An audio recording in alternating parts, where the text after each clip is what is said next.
आप सबकी इंफॉर्मेशन के लिए है कि जिन अजला में हुकूमत सूबाई, जिस तरह अगर हेल्थ के साथ रिलेटेड नशोनुमा है और तालीमी वज़ाइफ हैं, ये अगर सूबाई हुकूमतें वहाँ प्रोग्राम कर रही हैं जिन अजला में, उसमें फिर बेनज़ीर इनकम सपोर्ट प्रोग्राम काम नहीं करेगा।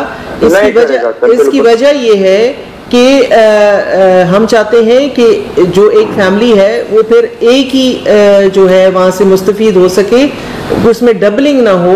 इसका वाहिद मकसद ये है कि हम वो डबलिंग नहीं चाहते कि सूबाई हुकूमत भी वही काम कर रही है और बेनज़ीर इनकम सपोर्ट प्रोग्राम भी वही काम कर रहा है। तो इसकी सिर्फ वजह ये है, सूबाई हुकूमतें भी और हम भी, हम आपकी खिदमत के लिए तैयार हैं, लेकिन ये इस वजह से सिर्फ है कि ताकि डबलिंग ना हो सके।